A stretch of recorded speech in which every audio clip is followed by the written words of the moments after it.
My name is Monique Wise. I was 31 years old and 3 weeks away from marrying the man I thought I would grow old with. People always assume betrayal announces itself loudly: screaming arguments, lipstick on collars, dramatic confrontations. But the truth is far crueler. Betrayal usually arrives quietly, when you're tired, when your guard is down, when you're not even looking for it. That night, I wasn't suspicious. I wasn't snooping. I wasn't trying to catch anyone doing anything wrong. I just couldn't sleep. The apartment was dim, lit only by the kitchen light spilling into the living room. Empty wine glasses sat on the coffee table, proof of my failed attempt to calm the nervous energy that had been building for weeks. Wedding stress, I told myself. Normal jitters, nothing more. My boyfriend Ethan was asleep in the bedroom, or so I thought. His bachelor party had been a week earlier, and we were finally back to routine, or at least something pretending to be routine. Then his phone buzzed. Once, I ignored it. Then again, I glanced toward the kitchen counter where he'd left it. The screen lit up just enough for me to see a notification banner, a name I recognized instantly, one of his closest friends. Something about the bachelor party. My stomach tightened. I remember telling myself, don't be that woman. Don't look, don't assume, don't create problems where none exist. The phone buzzed again. I picked it up. I wish I could tell you that what I found immediately made sense, that there was a clear line between before and after. But it didn't. At first, it was confusing, fragmented, a group chat filled with jokes that didn't seem funny anymore once I read them slowly. I sat down. The wine glass trembled slightly in my hand as I scrolled. They were laughing, recounting the night like a highlight reel, talking about shots, dares, how wild things got after midnight. Then I saw it, a message that stopped my breathing. Man, I still can't believe you actually went home with her. I stared at the words, waiting for them to rearrange themselves into something less devastating. They didn't. Another message followed. Best bachelor party story ever. I scrolled faster now, my heart pounding so hard it felt like it might bruise my ribs from the inside. This wasn't about a stripper. This wasn't a drunken flirtation. This wasn't something I could shrug off as stupid but harmless. Ethan had slept with another woman. Not a stranger passing through his life unnoticed either. A waitress from the bar. A woman whose name they all knew. A woman he'd added on social media afterward.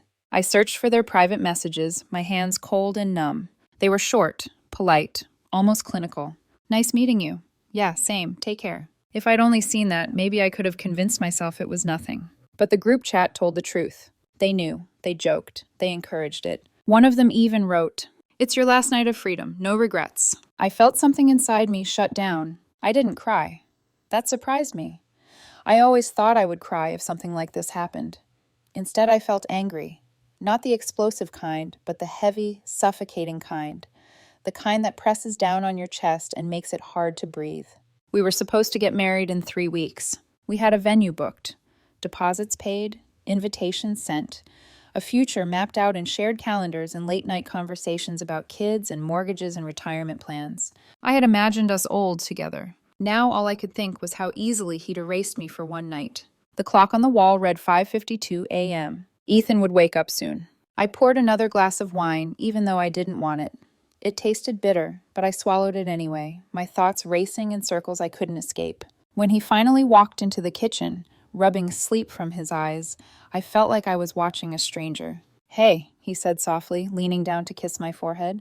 "Why are you up so early?" I let him. That was the part that hurt the most. How easily I slipped into the version of myself he expected. I hugged him back. I even smiled. "I couldn't sleep," I said. "Bad dreams." He frowned. "Wedding stress?" I nodded, because it was easier than telling the truth. "You know there's nothing to be stressed about," he said. "You're the best thing in my life." The words echoed hollowly in my head. He got dressed for work, completely unaware that everything he was standing on had already collapsed. When the door closed behind him, the silence felt deafening. That was when I started packing. I didn't rage. I didn't throw things. I moved calmly, methodically, like someone following a checklist they'd memorized long ago. Clothes, important documents, my laptop, a few personal items I couldn't replace. I left the furniture, the TV, all the things we'd bought together. Those weren't mine anymore. By the time the sun fully rose, I had made my decision. I wasn't going to confront him. I wasn't going to beg for explanations. I wasn't going to give him the chance to lie. I was going to disappear. And he wouldn't understand why until it was far too late. By the time I zipped the last suitcase, the apartment no longer felt like home.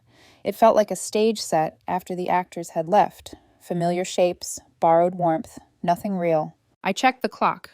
9:18 a.m. Ethan wouldn't be back until evening. That gave me time. Not to rethink, there was nothing left to reconsider, but to move cleanly, decisively, without drama. I lined the suitcases by the door, 3 of them.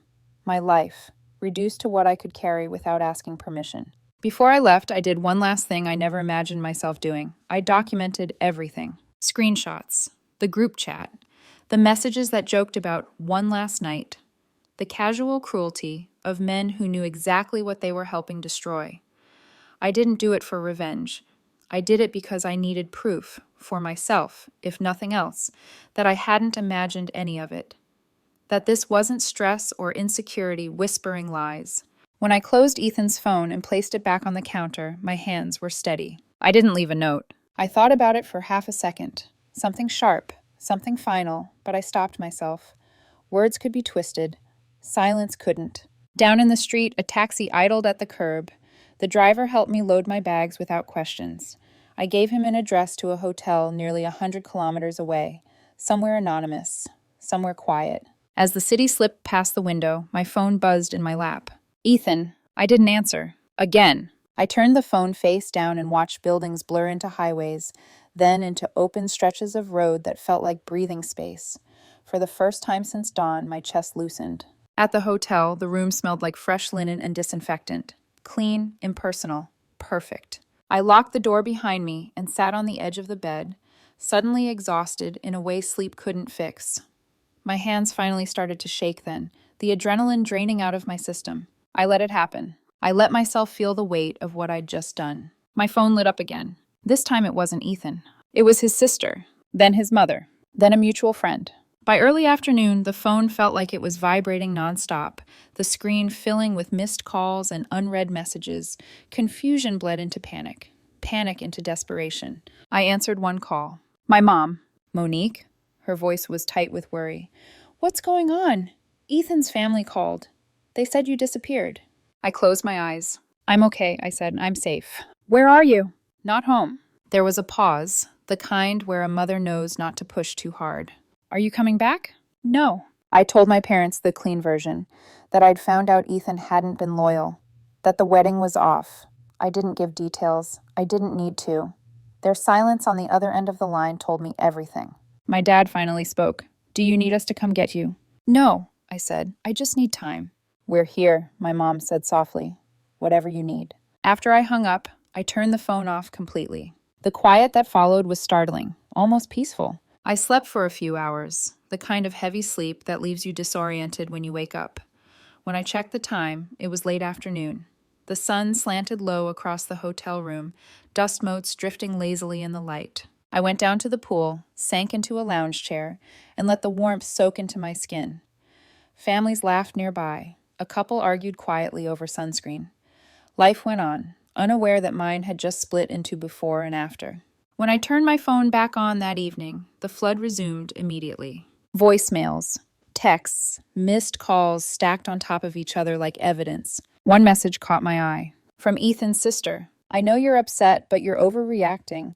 It was just a bachelor party. Everyone does stupid things. I stared at the words until my jaw ached from clenching. She knew. She had known the entire time. Another message followed minutes later, softer in tone but sharper underneath. He's completely broken. You owe him an explanation. I didn't respond. At 5:00 p.m., my dad called again. I hesitated, then answered. He's not doing well, my dad said carefully. His parents are worried. He doesn't understand what happened. I laughed then, not because it was funny, but because it was absurd. Of course he doesn't, I said. He wasn't supposed to.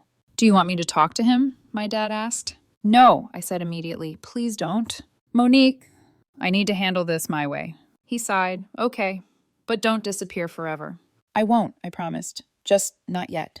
That night, I lay awake staring at the ceiling, replaying moments I'd brushed off before. Little things, tiny hesitations, the way Ethan had deflected questions about the party, the way his friends had smirked when they saw me afterward. I'd trusted all of them. By 10:00 p.m., my phone buzzed with one final message before I silenced it again. From Ethan. Please, just tell me what's going on. I love you. I turned the phone face down and let the darkness settle in. He loved me, I realized, the way people love comfort, habit, certainty, not the way you love someone you refuse to betray. I broke my silence the next morning, not because I missed him, not because I doubted myself, but because there's a point where unanswered questions become a weapon, and I refused to let Ethan use confusion as one. My phone had been quiet for hours after I turned it back on, like everyone was holding their breath. I watched the screen light up with his name before it even started ringing, as if he'd been waiting, finger hovering, ready to dial the second I reappeared. I answered. Monique? His voice cracked immediately. Thank God. Where are you? Safe, I said. My voice sounded unfamiliar to my own ears, flat, distant. You don't need to know where. What's happening? He pleaded. You just vanished. I woke up and you were gone. Your things. You know why, I said quietly. Silence. Then a breath, a sharp inhale. I don't. I swear I don't. I almost admired the commitment to the lie. I've seen everything, Ethan. What do you mean everything? His voice rose in panic. You're misunderstanding. This is being blown way out of proportion. There it was. The minimization. The first step in rewriting reality. You went home with her, I said, after your bachelor party. The line went dead quiet. I could hear breathing on the other end, uneven, ragged. That's not, he started, then stopped. That's not what you think. I closed my eyes. Don't. I was drunk, he rushed on. Everyone was drunk. It didn't mean anything. It was just a waitress, I finished for him. Your friends encouraged it. Your sister told you not to feel guilty. You added her afterward. Each sentence landed like a blow. I could almost hear him shrinking under the weight of it. How do you know all this? He whispered. I smiled then, not with joy, with clarity. I'll show you. I hung up before he could stop me. Then I sent the screenshots. Not all of them, just enough. The jokes, the encouragement, the message that joked about his last night of freedom. It took less than 2 minutes. My phone rang again, vibrating so violently on the hotel desk that it rattled against the wood. I answered. He was crying. Not quiet tears, not controlled emotion. Full-bodied sobs that broke apart every word he tried to say. I'm sorry, he choked. I'm so sorry. I didn't want this. I didn't plan it. They pushed me, Monique, my sister, my friends. They kept saying it was normal, that it was expected. So you listened, I said. I was weak, he admitted. I made a mistake. No, I corrected. You made a choice. His sobbing intensified. I heard voices in the background. His sister, maybe one of his friends. Someone was telling him to calm down. Please, he begged. Please come home. Let me explain it properly. I love you. This doesn't erase everything we had. It erased enough, I said. I'll do anything, he rushed. Anything. I'll cut them off. I'll go to therapy. I'll tell everyone what I did. You can even... He hesitated, desperation bleeding through. You can even sleep with someone else if that helps. Just don't leave. I felt something cold settle in my stomach. You think this is about getting even? I asked. I think it's about saving us, he said weakly. The moment you touched her, I said, you decided there was no us left to save. He wailed then, a sound so raw it might have moved me if it had come before the truth. It didn't. Tell your parents, Vance, I said after a moment. Tell them what really happened, every detail. Then I'll think about speaking to you again. Okay, he said quickly. I'll do it right now, I swear. I ended the call. 30 minutes passed. Then my phone rang again. This time it was his father. Monique, he said, voice heavy with shame. I'm so sorry. We know now. We didn't raise him to treat you this way. I know, I said quietly. You were like a daughter to us, he continued. I understand if you never want to see him again, but you'll always be welcome in this family. His wife took the phone from him. She made a mistake, she said. People make mistakes. We can move forward from this. I swallowed. I appreciate your concern, I said politely, but I need space. Ethan called again that night. He had told everyone. His parents, his friends, even posted a message to our mutual circle, confessing what he'd done. I did everything you asked, he said desperately. When can we talk? When can you come back? I thought about it carefully before answering. Don't cry, I said gently, and don't apologize anymore. Hope surged in his voice. So there's a chance? No, I said. Single men are allowed to make those choices. I hope you find someone who accepts that version of you. His sobs turned hysterical. His sister grabbed the phone. You said you'd think about taking him back, she snapped. He's not okay. He's talking about hurting himself. This is on you. My voice didn't waver. It's good that you're close to him, I said. Make sure he gets help. Then I hung up. And for the first time since that night on the couch, I felt something like peace. I left the country 4 days later. Not because I was running away, but because staying felt like suffocating inside a life that no longer belonged to me. My friend Daniel met me at the airport. We'd known each other since college. He didn't ask questions when he saw my eyes still rimmed with exhaustion.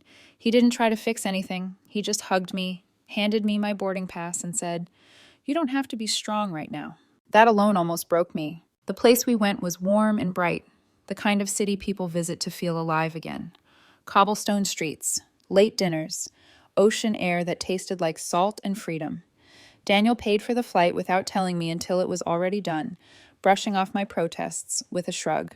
"Consider it an investment in your sanity," he said. The first 2 nights I barely slept. Not because I missed Ethan, that surprised me, but because my mind kept replaying an alternate version of my life. One where I hadn't picked up the phone. One where I walked down the aisle, smiling, ignorant, building a marriage on something rotten. I realize grief isn't always about losing someone. Sometimes it's about losing the future you rehearsed in your head for years. Daniel wanted to go out the first night. Clubs, music, noise, distractions. I told him I couldn't. He nodded, completely unoffended.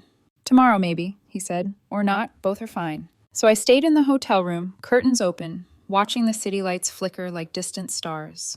I didn't cry. I just sat with the weight of everything, letting it settle where it needed to. Halfway through the trip, the messages started again. Not from Ethan. I had blocked him everywhere. From mutual friends. "He's not okay. He's lost without you. You were his whole world." I read them without reacting. It was strange how easily people rewrite history when consequences show up. No one messaged me to ask how I was sleeping.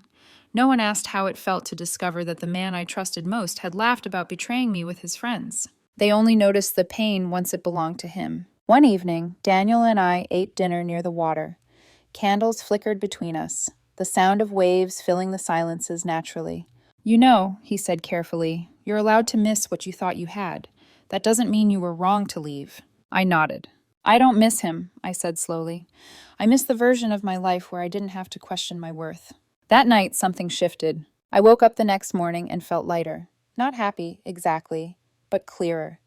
The fog that had been pressing against my thoughts finally began to lift. When I returned home a few days later, reality crept back in gently. My parents hugged me a little longer than usual. My apartment, a small place I'd rented temporarily, felt empty but safe. Mine. Then the final message arrived. From my father. "She asked if she could talk to you one last time," he said. "For closure." I stared at my phone for a long time after that. Closure is a funny word. People use it like a key, as if one final conversation can neatly lock pain away forever. I already had my closure. Ethan had made his choice the night he decided vows were optional before they were even spoken. I texted my dad back. I don't think that would help either of us. He didn't push. Weeks passed. I heard through the same quiet channels that Ethan wasn't doing well, that he'd lost weight, that he'd quit his job, that he was still telling people he'd made the biggest mistake of his life. I felt neutral, not satisfied, not vengeful, just finished. One afternoon, I caught myself laughing at something stupid on television. A real laugh, the kind that surprises you because you didn't think you were capable of it yet. I paused, hand over my mouth, startled by the sound. That was when I knew. I wasn't broken. I was free. I started running again, cooking meals I actually enjoyed, saying no without apologizing, planning a future that belonged only to me, one that didn't require trust from someone who'd proven they couldn't carry it. Sometimes, late at night, I still think about the wedding that never happened, the dress hanging unworn in a storage unit, the guest list that never gathered. And every time, the same thought follows. I didn't lose anything worth keeping. I didn't become cold. I didn't harden my heart. I just learned the difference between love and comfort, and chose myself when it mattered most.